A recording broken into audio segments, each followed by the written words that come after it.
Alors, bienvenue dans le cadre du projet Virage numéro 4. On est vendredi matin, le 22 février 2013. Et puis, c'est tranquille. C'est un bel avant-midi où est-ce que la neige semble fondre. Ici, dans le projet Virage 4, nous faisons plusieurs expérimentations quant au solaire. Alors ici, on est chanceux, on est dans un bâtiment qui fait face au sud. Et puis, on peut bénéficier à longueur de journée de la lumière du jour. Alors, on va faire des petites expériences pour vous montrer qu'on a beaucoup d'énergie gratuite. Alors, disons, on pourrait suivre le rayon de soleil qui rentre par cette fenêtre-là. Et puis, aller avec un petit thermomètre et vérifier la température. Alors, quelle est la température ici? Il est de 18 degrés. Alors, ça, ici, on peut constater qu'il y a un vitrail qui est de couleur jaune. Alors, si on s'en va plus directement regarder sur du blanc, et puis, c'est un reflet qui vient du soleil directement, sans décoloration. OK? Alors, il fait 21 degrés. OK? Alors, c'est 21 degrés. Là, on s'en va, puis on s'en va plus loin vers la porte. Alors, la porte de l'atelier est très spéciale. Ici, on a quelques petites expériences qui sont en cours, dont une fabuleuse qui consiste à faire un chauffage solaire avec des canettes. Alors, vous pouvez voir qu'on a un dispositif où est-ce qu'il y a un tuyau qui sort de l'air, alors de l'air chaud. Alors, on pourrait aller voir quel degré sort. Alors, on parle ici de 40 degrés. Qu'est-ce qui fait que, ici, dans l'entrée d'air, on pourrait mesurer 20 degrés et que tout en haut, ce sont des tuyaux qui sont interconnectés. On obtient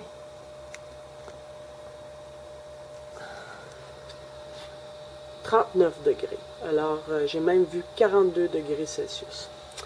Alors, on va aller plus loin. On va sortir. Et puis, on va aller voir qu'est-ce qui se passe avec ce petit système. Alors, c'est très expérimental. On a ici, derrière la porte, un petit chauffage. Alors, en quoi ça consiste, ce chauffage-là? C'est un chauffage qui fonctionne tout simplement au soleil. C'est fait, comme vous allez pouvoir remarquer, avec des canettes.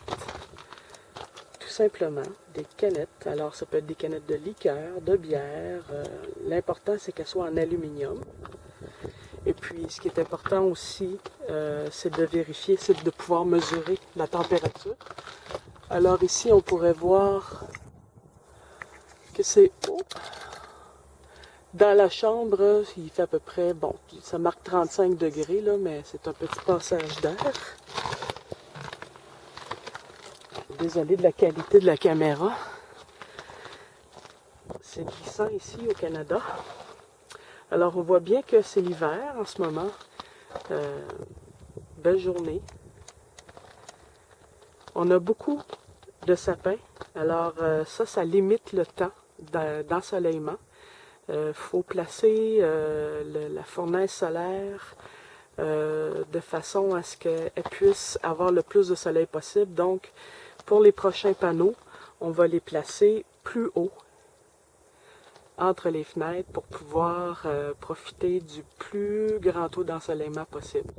Dans les régions ou les cours où est-ce que vous avez des arbres fruitiers ou des feuillus, vous allez pouvoir bénéficier d'un ensoleillement beaucoup plus long par jour. Et vous allez pouvoir positionner vos fournaises solaires plus bas. Alors, merci de regarder. C'est à partir d'une vidéo sur YouTube qui a été réalisée par un monsieur de Terre-Neuve que nous avons eu l'idée de faire un projet virage qui consiste à travailler, à lier la science avec les habiletés manuelles. C'est-à-dire d'aller vers l'avenir et puis de travailler à partir du recyclage.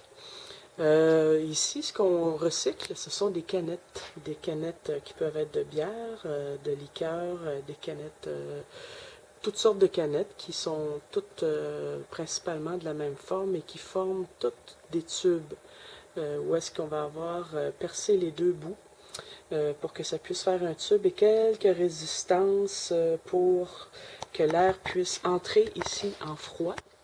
L'air froid ou l'air qui vient de l'intérieur de la maison ou de la roulotte ou du camp entre et se promène, se réchauffe graduellement et crée une espèce de conduction qui se rend jusqu'en haut et est redistribuée dans la camp maison / atelier, ce que vous voudrez.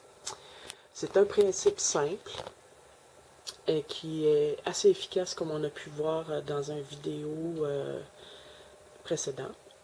Alors, ici, c'est un peu le principe là, où est-ce qu'on les fait coller. On crée des grands tubes et on les installe. Mais là, vous allez voir quelque chose d'assez particulier ici. C'est l'espèce de bureau d'expérimentation de notre savant, de notre consultant en électronique qui travaille tout à fait bénévolement à nous communiquer son savoir. Alors, c'est assez simple. On continue toujours dans l'idée du recyclage de canettes. Alors ici, c'est l'ampérage que des canettes, tout simplement, font. Alors, c'est simple, c'est un principe, en tout cas, que je ne possède pas nécessairement, mais que je peux expliquer en disant qu'il y a des pôles positifs, des pôles négatifs. Et ça a été effectué évidemment par Steve, mais on peut voir un peu ici l'oxydation qui se fait parce qu'il y a un produit qui est acide à l'intérieur, qui est constitué simplement d'eau et d'eau de javel. Un petit peu d'eau de javel, peut-être une cuillère à thé dans 1 litre d'eau, pas plus que ça. Ça prend à peu près une semaine avant qu'une canette perce. Alors, on a tout simplement qu'à remplacer la canette. Et ça peut alimenter. Ici, on a un fanal de camping.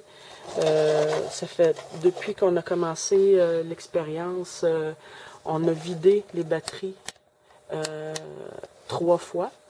C'est la 3e charge avec le même liquide. C'est sûr que c'est du DEL, mais ça recharge la batterie qui se trouve à être à l'intérieur ici.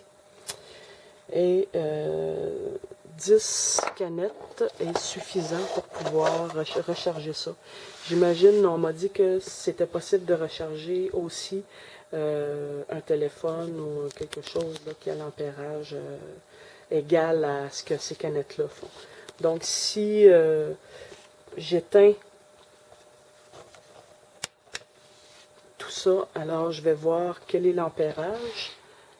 Alors ici, on a, ça monte tranquillement.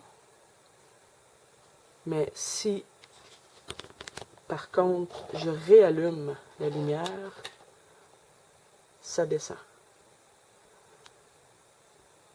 Alors, tout simplement, en conjuguant de l'aluminium et du cuivre, et d'insister sur le fait que les deux métaux ne doivent pas se toucher. Donc, il doit y avoir quelque chose qui est dans un bout. Oh, je viens de briser le circuit.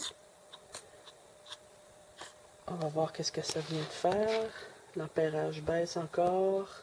Bon, alors, l'erreur étant réparée, nous revenons à nos piles qui sont en circuit. Alors, je vous laisse observer. Et puis aussi, on voit l'ampérage qui s'est stabilisé à 4,26. Et ici, cette lumière qui s'allume, qui a été chargée. À noter que l'éclairage est fort en ce moment parce que la batterie a été rechargée. Alors, il faut insister sur le fait qu'il faut recharger la batterie d'abord pour pouvoir avoir cet ampérage-là, cette qualité de la lumière. Sinon, ben, c'est un éclairage beaucoup plus simple. Et pour la prochaine expérimentation, comme on a mangé des sardines cette semaine, nous sommes en train de les transformer aussi en batterie avec toutes sortes de petits éléments que l'on recycle. Alors Steve prend des tuyaux en cuivre, il les déplie, il les met plats et il met du silicone pour que les deux fonds, que les deux métaux ne se touchent pas. Et puis fort probablement que ça va durer plus longtemps ces batteries-là parce que l'aluminium est beaucoup plus épais. Alors, ça reste à voir. Plusieurs expérimentations à venir pour le projet Virage 4.